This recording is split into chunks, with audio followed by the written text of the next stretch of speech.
sexto ano, tudo bem com vocês?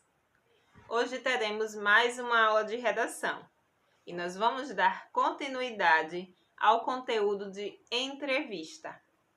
Então, na aula de hoje, nós vamos ler uma entrevista que foi concedida pelo físico Marcelo Gleissier. Abra um livro de língua portuguesa na página 322 e vamos começar. Antes de começar a ler, a entrevista que você vai ler agora foi concedida pelo físico Marcelo Gleissier, que conhecemos no capítulo anterior, a um site especializado em educação. Nessa conversa, ele fala sobre a ciência, sua maneira de torná-la interessante a todos e sua trajetória profissional. Além disso, você ficará conhecendo um pouco mais da história dele e como foi que tomou a decisão de que seria físico. Física para Todos.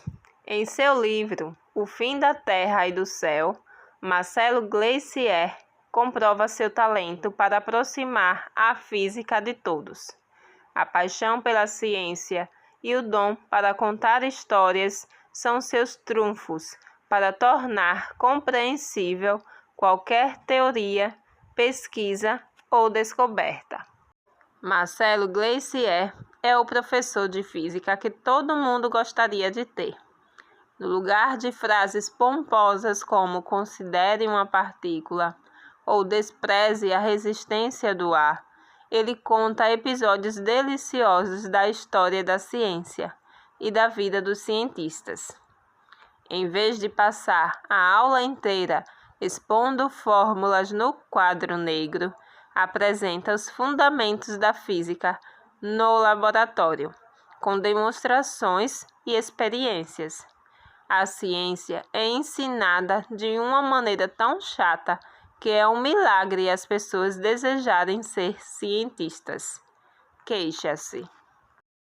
A seguir, ele fala sobre os avanços e as limitações da ciência, de divulgação e ficção científica, e mostra como melhorar as aulas de física. Ele conta que sua queda pela física vem desde os tempos da escola, quando chegou a ter um grupo de estudos com os colegas, mas precisou enfrentar a pressão da família, que preferia vê-lo engenheiro químico. Nos seus livros, Em Que Momento Ciência e Religião se Encontram?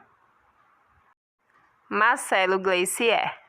O meu primeiro livro, Dança do Universo, que saiu em 1997 no Brasil, falava sobre a origem de tudo, não só sobre o Big Bang, mas também como várias religiões lidavam com a questão da origem do mundo.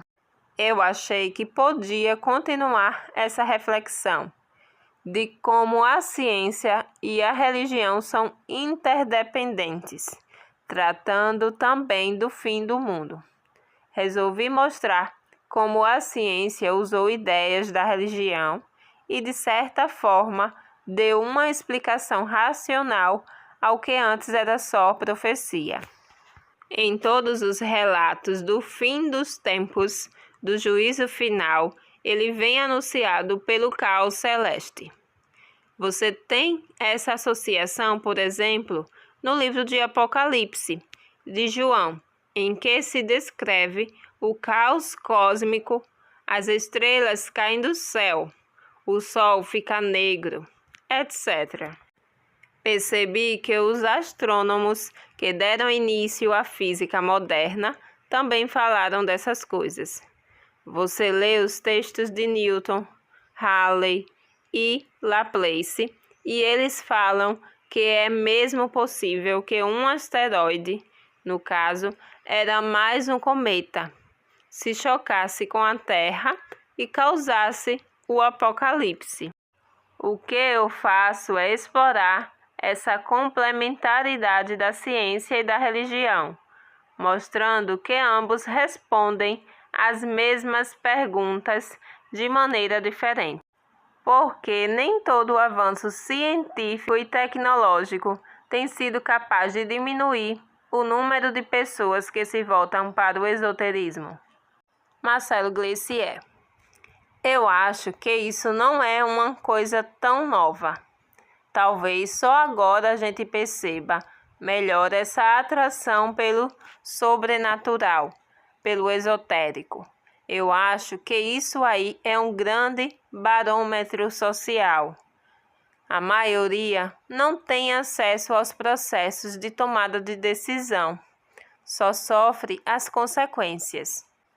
Quanto pior está a situação social, econômica, espiritual, e quanto maiores forem os anseios, mais você tende a se apegar ao esoterismo.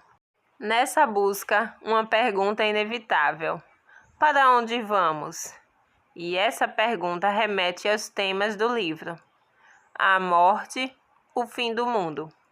O senhor acha que a ciência mudou a maneira como o homem encara a morte? Marcelo Gleissier. Imagine você no século XIV, no meio da epidemia da peste, quando as pessoas morriam na rua. Aliás, a morte na rua já foi uma maneira muito clara de você aterrorizar a população. Você pendurava os mortos na rua, como aconteceu com Tiradentes. Hoje você vê uma pessoa ser atropelada, é um choque, uma coisa horrenda. Acho que os avanços da ciência tornaram a morte uma coisa mais distante, mas certamente não menos assustadora ou aterrorizante. Ninguém aceita a ideia da morte de maneira pacífica. Todo mundo se questiona sobre a origem de tudo e sobre o fim. Por quê? Porque nós somos uma espécie que tem a bênção e a maldição de perceber a passagem do tempo e ser consciente da própria morte. Eu falo que isso é uma maldição porque causa muita dor, muito sofrimento, mas por outro lado, acho que dá vazão a muito da criatividade humana. Eu acho que muito da poesia, da pintura, das artes foi criado justamente por causa desse anseio nosso de preservar, de alguma forma, a nossa permanência aqui no planeta. A ideia do curso Física para Poetas que o senhor criou é resgatar a história da ciência e levar demonstrações e simulações para a sala de aula? Marcelo Gleissier. Esse é um curso que eu acho que toda universidade no Brasil deveria ter. Ele consiste basicamente em dar um curso de física e astronomia para pessoas que não vão ser cientistas. A pessoa vai fazer letras, cinema, medicina e vai fazer esse curso também. Por quê? Porque o curso mostra como a ciência funciona, como ela foi criada dentro do contexto histórico. Hoje é o curso mais popular da universidade. Acabei de dá-lo no semestre passado e a turma tinha 182 alunos, que é muita coisa para qualquer universidade. Como o senhor era nos seus tempos de escola? Marcelo Gleissier. Eu era bem CDF, mas era normal também. Tocava violão, jogava vôlei. Fui até campeão brasileiro quando eu estava no 2º ano do colegial. Aliás, o Bernardinho era meu levantador na seleção carioca. O Bebeto de Freitas era o técnico. Por outro lado, eu estudava muito e desde o primeiro científico, lá pelos 15 anos, já tinha um grupo de estudos de física. Nosso negócio era toda semana ler e discutir os artigos da Scientific American e livros de divulgação científica um pouco mais técnicos. Lemos juntos um livro do próprio Einstein, chamado Princípios da Relatividade. E havia orientação de alguém? Marcelo Gleissier. Não, fazíamos tudo sozinhos mesmo. Não tínhamos um guru, mas, em geral, eu imagino que os professores do ensino médio possam ajudar grupos de estudo indicando leituras. Quisera eu que na minha época de aluno houvesse os livros de divulgação científica que existem hoje. Para mim, foi uma batalha tomar a decisão sobre o caminho seguir. Eu acabei fazendo engenharia química por 2 anos e só depois me transferi para o curso de física. Se eu tivesse lido esses livros quando era criança, aos 15 anos não teria a menor dúvida de que era isso mesmo que eu queria fazer. Além da falta de livros, o senhor teve de enfrentar a pressão da família quando optou por seguir a carreira numa área de ciência pura? Marcelo Gleissier. Com meu pai mesmo, tive certo atrito quando saí do curso de engenharia para o de física. Ele não gostou dessa ideia nem um pouco. Eu falei que ia sair da Universidade Federal do Rio de Janeiro para fazer o curso de Física da PUC-RJ, que era a melhor na época. Ele respondeu que não ia, que eu me virasse. Eu fui e me virei.